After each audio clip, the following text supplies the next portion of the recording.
Damos início a mais um programa Anatomia do Poder, que toda semana vai ao lar dos brasileiros de todos os estados do Brasil, para analisarmos o que é o poder público e privado por dentro e por fora.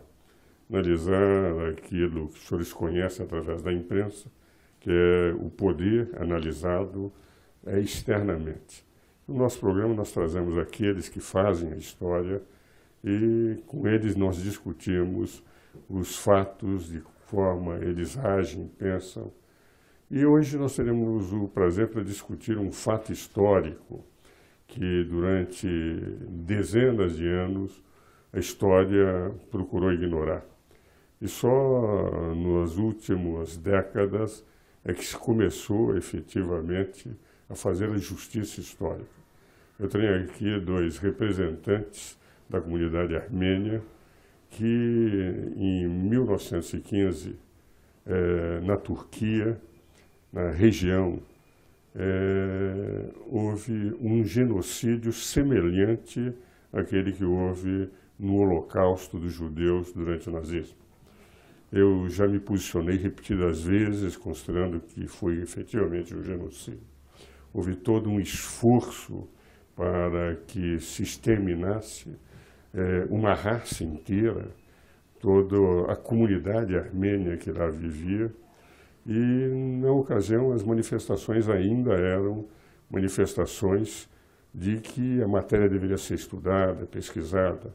Agora, inúmeros países reconheceram que houve um genocídio da nação armênia naquela época. Inclusive, há poucos dias atrás, a Alemanha reconheceu que houve genocídio. É sobre isto, sobre esse fato histórico, com duas pessoas que conhecem profundamente, o professor James, o doutor Everton, é que nós vamos falar. Um grande prazer de tê-los aqui no meu programa. E eu gostaria já que começasse a contar para os nossos telespectadores, muitos desconhecem o que houve naqueles trágicos anos em que se procurou eliminar a nação armênia naquela região. Como é que foi? Foi uma história bastante triste e eu e o Everton estamos aqui muito felizes pela oportunidade que você nos dá, Dr. Ives, porque é uma história que já tem mais de 100 anos e ela remonta a séculos, né? Porque os armênios viviam naquela região, historicamente, há mais de 3.000 anos.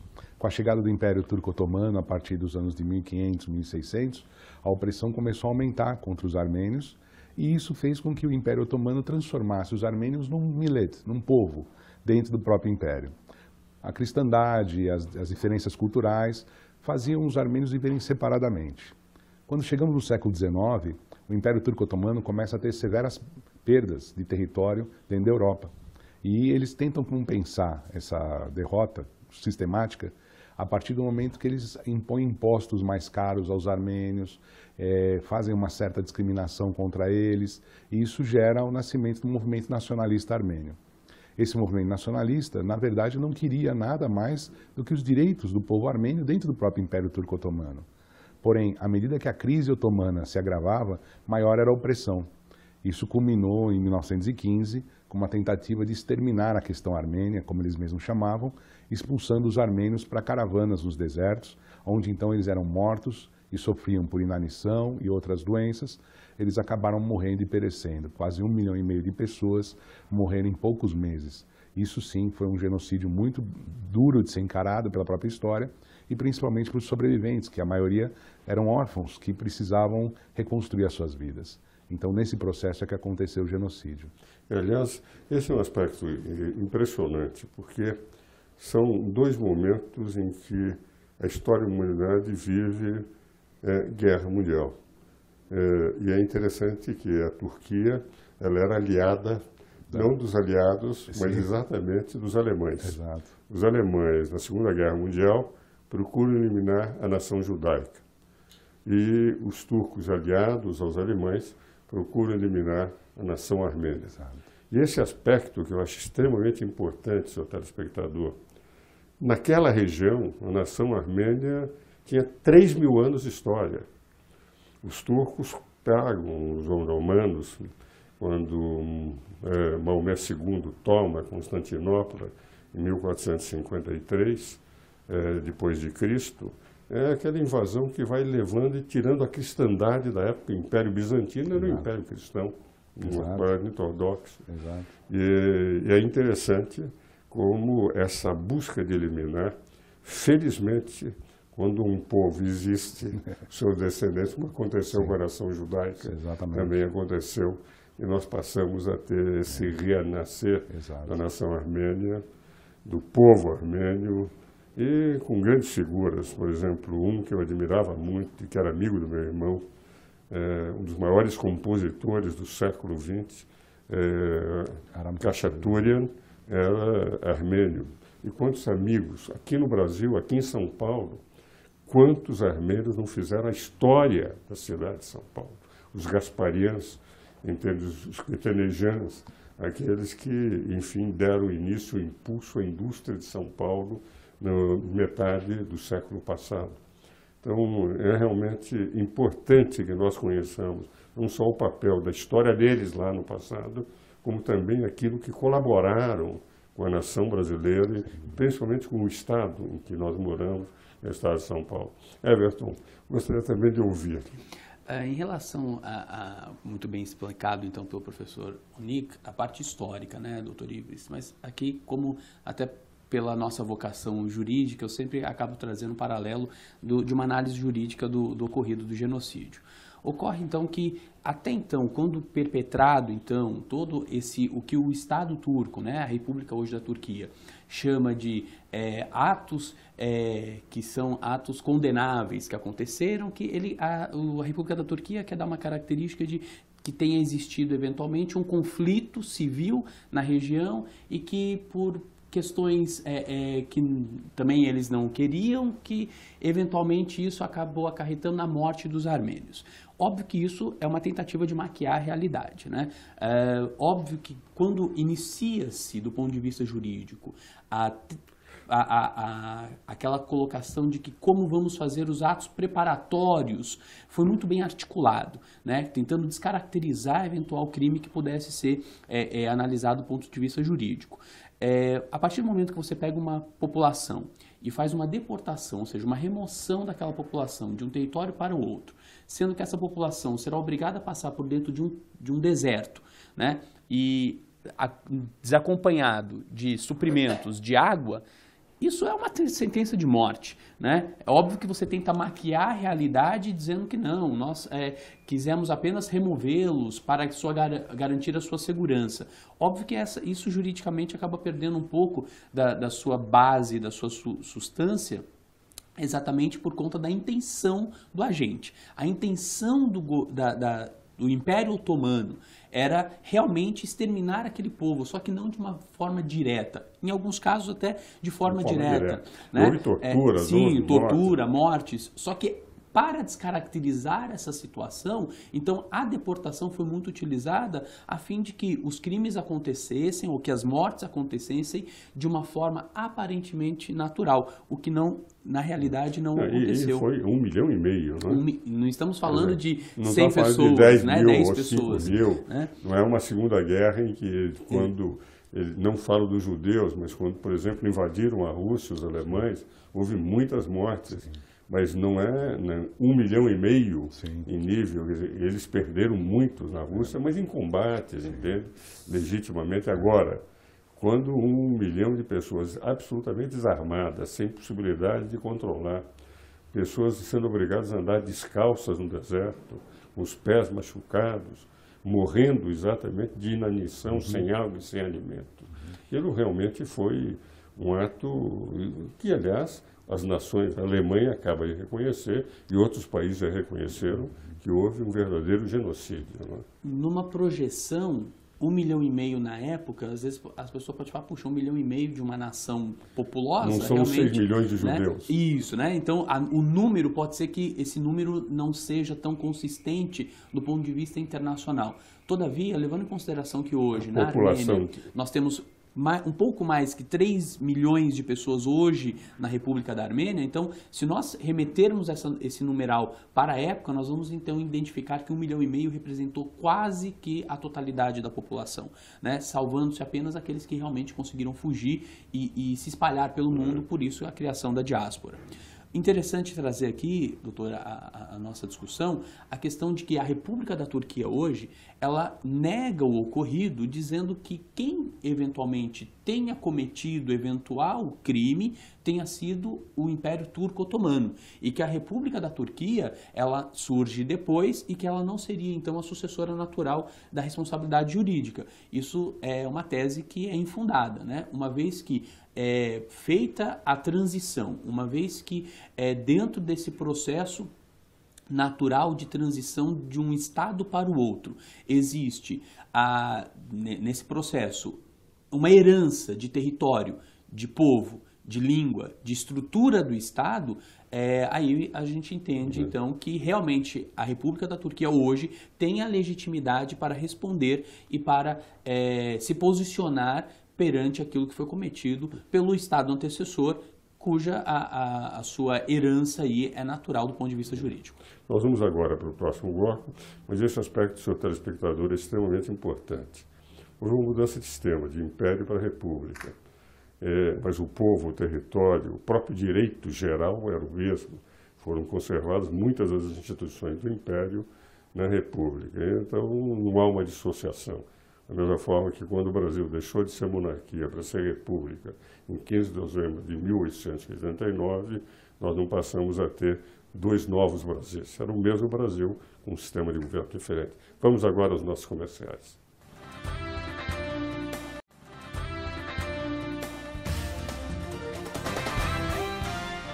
Damos continuidade ao programa Anatomia do Poder, hoje conversando e falando sobre um fato histórico com dois profundos conhecedores, aliás, de origem armênia, que foi o genocídio do povo da nação armênia em 1915, quando se pretendeu eliminar toda uma nação.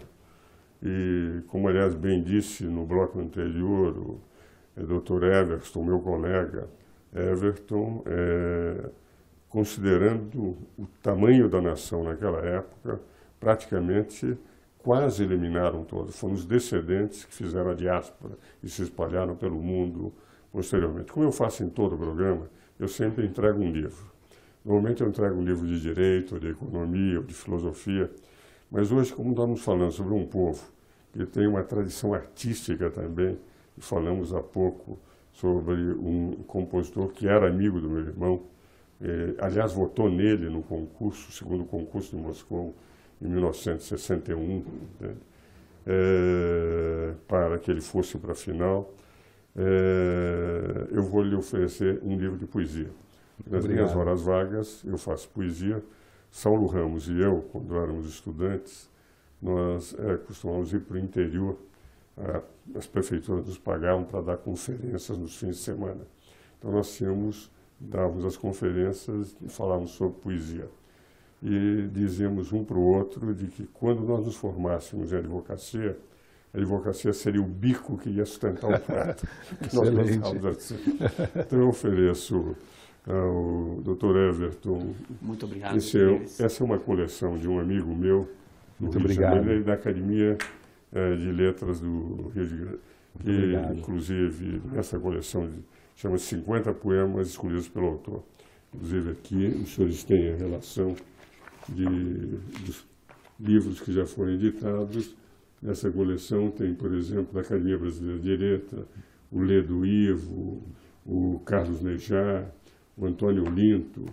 Muito obrigado. E eu também escolhi 50 poemas e eles estão. Muito obrigado. Voltando agora ao nosso tema do genocídio. O que me impressiona, que da mesma forma que eu estudei o Holocausto, aliás, eu sou da Academia Paulista de História também, e gosto de história, escrevi uma história sobre São Paulo, então todos os fatos históricos, e principalmente no século XX, me impressionam muito, porque fazem parte da nossa história. Lógico. Quer dizer, é um momento da globalização, que começa no início do século. As guerras mundiais já são a demonstração de uma certa globalização. A Primeira Guerra, o próprio Portugal, que nunca terminou entrando na guerra, nós tivemos os Estados Unidos na globalização, e sempre me impressionou muito esses momentos de tensão mundial, como era a Primeira Guerra Mundial, onde aconteceu o genocídio, e estudei.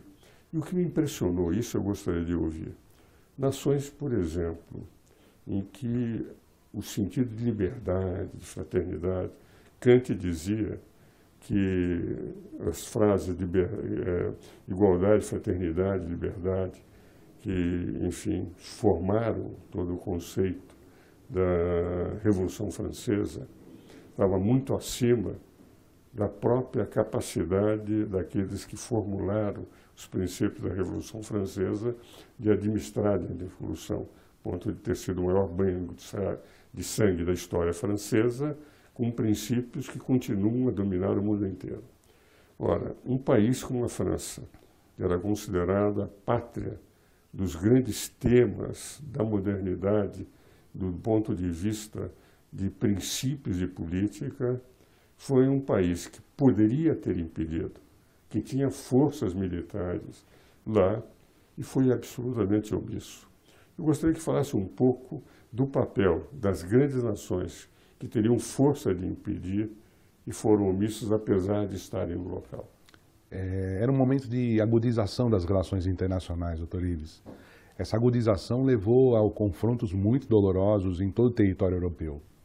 No caso, quando os armênios começam a receber as notícias das deportações, as representações diplomáticas do mundo todo foram notificadas de que estava em curso um processo genocida muito violento e que visava exterminar o povo armênio.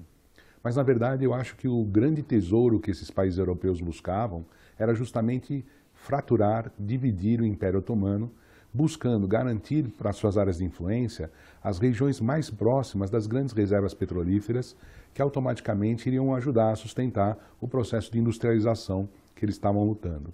Haja visto que no século XIX a disputa pela África gerou enormes massacres, enormes problemas também. Então, neste momento, durante a Primeira Guerra Mundial, os interesses falaram mais alto do que os fatores humanitários. E isso deixou realmente a nação armênia órfã, né, perante a comunidade internacional. Anos depois, Henri Morgenthau escreveu um livro muito importante contando as atrocidades que haviam acontecido e missionários católicos, missionários protestantes que andavam por aquela região também relataram para o mundo todo o que acontecia. Existem notas do Estado de São Paulo, em 1915, 1916, buscando alertar a nação que havia um massacre acontecendo com os armênios. Isso tudo foi dentro desse contexto, onde o imperialismo e os interesses econômicos de nações centrais como Inglaterra e França falaram muito mais alto. Tanto é que no final da guerra, o acordo Sykes-Picot acabou dividindo aquela região toda nas áreas de influência. Então a nação armênia ficou órfã, no meio de uma guerra mundial, na mão de um genocídio. Foi esse o sentido dessa omissão. Dessa omissão. Isso é interessante, nessas omissões.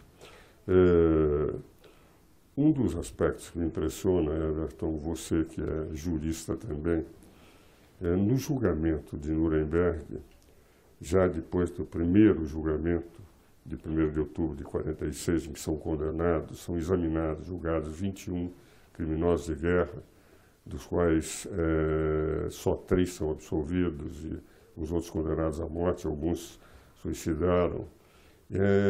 Depois houve o julgamento de outros criminosos. E no ano de 47, julga-se aquele que era uma espécie de ministro da Justiça do Hitler.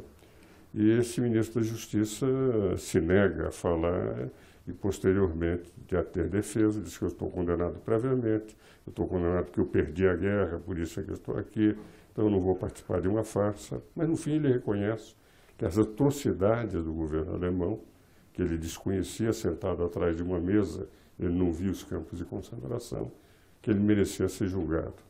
Mas o dado impressionante é que o advogado dele, quando ele mesmo reconhece que merecia a pena, o advogado o defende, isso são dos anais do julgamento, que é aquilo, os juízes estavam julgando, que era um inglês, um alemão e o presidente era americano, não tinha autoridade porque aquilo que aconteceu com os judeus, os ingleses e americanos concordaram ao ponto de a Inglaterra e a França, sabendo já das perseguições que eram feitas pelo Hitler, terem assinado aquele Tratado de Munique que entregou a Tchecoslováquia, demonstrando que os senhores também foram coniventes. E, de certa forma, é impressionante como isso que o senhor James disse, há certos momentos que os interesses políticos ultrapassam de muito o sentido da preservação da dignidade da pessoa humana, dos povos. É o que aconteceu também com os judeus naquele período. Só depois, quando foi invadido, e que eles começaram a invadir a Polônia, etc., depois de entregarem a Tchecoslováquia, já com os judeus sendo perseguidos no governo alemão, é que a França e a Inglaterra resolveram declarar guerra à Alemanha. Então, esse aspecto é interessante, como grandes nações que defendem grandes princípios, às vezes por interesses econômicos, tornam-se omissas. Né?